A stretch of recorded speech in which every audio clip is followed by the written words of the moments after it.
Day. Eugene has been your home away from home. I am here today because I want to personally congratulate you on your academic accomplishments and hard work. It's a good day.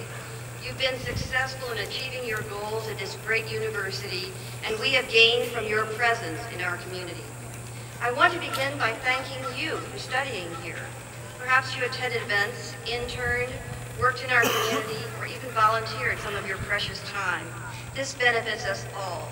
Most of all, I hope you like living here, and the experience was good for you, that you had time to play in our great outdoors, to take in some of our many cultural events, to learn new things about our community, and to make friends with people who live here.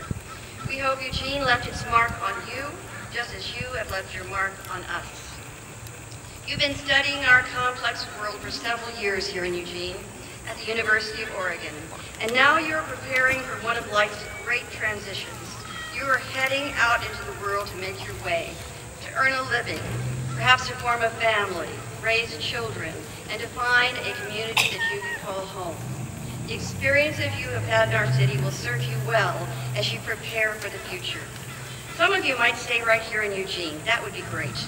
For many years, people have chosen to live in Eugene for its quality of life, beautiful surroundings, outdoor options, educational opportunities, its engaged public, and its diversity of lifestyle. It's pretty easy to be yourself in Eugene. Almost all of you will live in a city or near one, somewhere. And the quality and character of that city will have a lot to do with the quality and character of your future lives.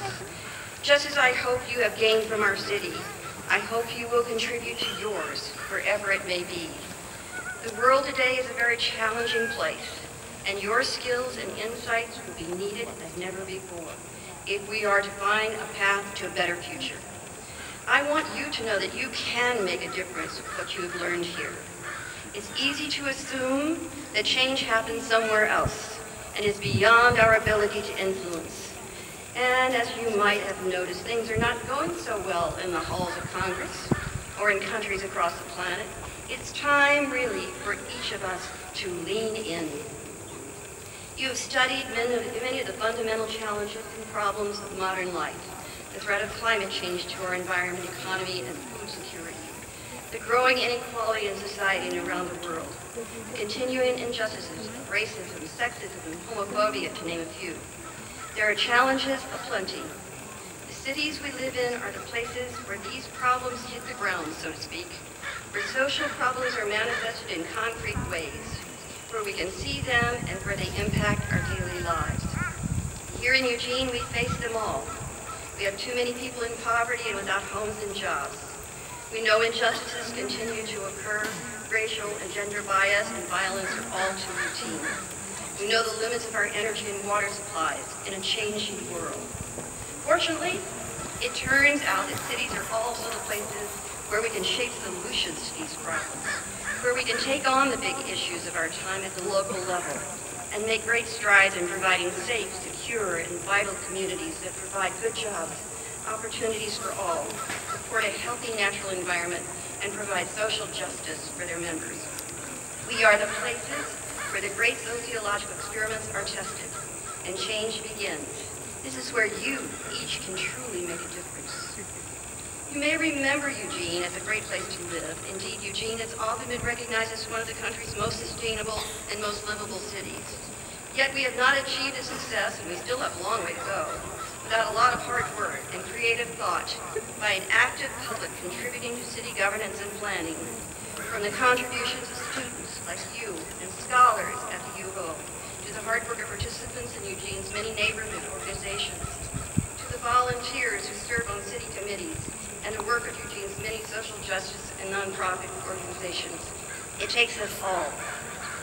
In short, the sustainability and livability of a city is the result of the energy and creativity of an engaged public.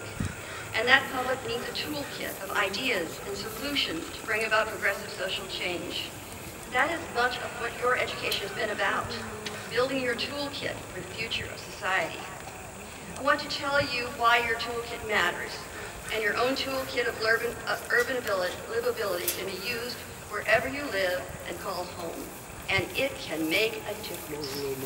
I'm going to talk about a few examples of how such tools have been put to work here in Eugene. Just think about basic infrastructure and justice. How does something as basic as transportation affect the livability of a community? One of the things we know is that everybody needs to be able to get from one place to another, to obtain goods, jobs, and go about their daily lives. Transportation is one of the great equalizers. People who are isolated cannot fully take part in community life. People without vehicles or modes of transportation are stuck. We cannot clean our air and preserve our valuable resources if they are under a cloud of smog or eaten up by asphalt. Every city needs an efficient, accessible, and environmentally responsible multimodal transportation system. Here in Eugene, we have some of the best alternative transportation options in the country. MX, extensive bike systems, friendly pedestrian neighborhoods. The key innovation is our transit system. Light rail is a thing communities often aspire to in order to create more transportation options for everyone. As it turns out, light rail requires a greater population than we have here to make it pencil out. The community looked for a different answer, and they found it in Bogota. It is bus rapid transit.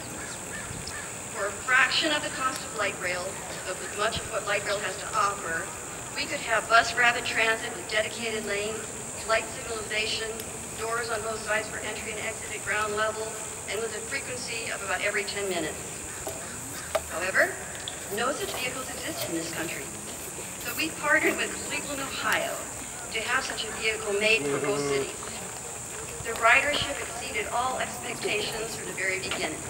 It won a National Transit Award for being one of the best transit systems in the nation last year.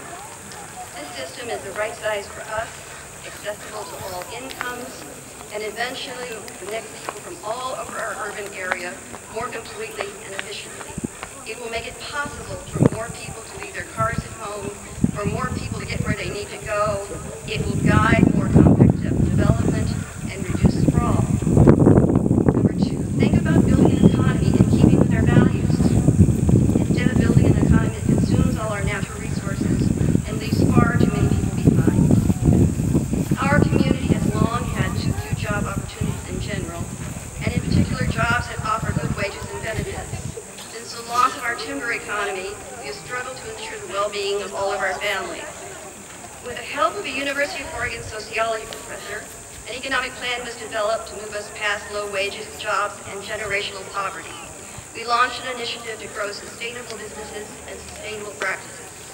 We put in place a sustainability commission and adopted a climate and energy work plan. We looked at developing sectors to build on our talent and in keeping with our values. In partnership, we spun businesses out of the University of Oregon Research Department in technology and innovation. Together, our community, private sector, educational institutions have joined with Oregon State University, Corvallis, and their private sector to form RAIN, the Regional Accelerator and Innovation Network, to support and mentor and foster young, innovative tech businesses in our region. RAIN has graduated over 40 businesses into our community in a couple of short years and is recognized as Oregon's priority in economic development. We are creating a healthy ecosystem of innovation that has won recognition at the state and national level. We've reinvigorated our downtown, bringing over $200 million in investment and opportunity, and bringing people to live in our downtown, people of all incomes. Both sports and arts are important here in our community and in our economy, with theaters popping up in our downtown. The phenomenal rebirth of Tracktown USA, bringing national and world championship events to Eugene. The Bach Festival, drawing audience and performers to a world-class yearly event. And food, good food, grown here or nearby, is a key cluster in our local economy. Food production and food manufacturing offers unlimited possibilities for growth here as a home of Kraft Brews, Red Duck Ketchup, and Nancy's Yogurt. And finally, about raising all boats, the challenge of social equity, and the right of people to decent housing. Homelessness has been a rising national problem for recent decades. This issue came front and center with the Occupy movement and has led to interesting new possibilities in tiny houses and urban villages. Eugene activists and concerned citizens came together to create innovative approaches to this problem in a form of self-regulating urban villages, which seek to empower homeless individuals through the medium of the social network of a village model. The city supported this pilot program by providing a small piece of land and a new allowable usage. The public provided all else in this unique partnership. Another new village concept is being worked on that would offer tiny housing for low rent in an effort to give people the opportunity to build equity. In addition, the city has supported pilot rest stops, which are hosted safe spots for people who are homeless.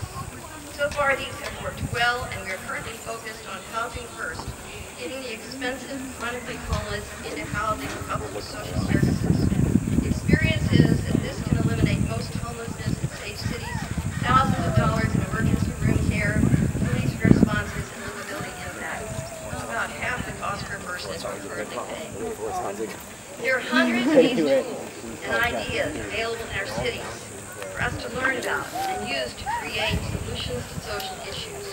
The tools these folks have developed are freely available to all of you for your future use and are available in several places.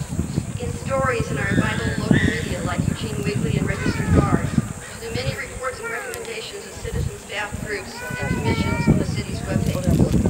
Take the tools you've learned here at the University of Oregon. Take the tools you can find freely in the city of Eugene and other cities, and its diverse communities and committed citizens around you, and go out there and make a new and better world.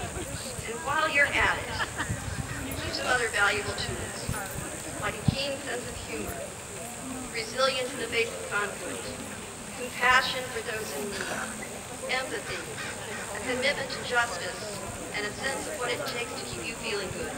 Be gutsy and bold. Be honorable. We have the capacity among us to create vigorous, just, environmentally responsible cities everywhere. Go do it, graduates, and good luck.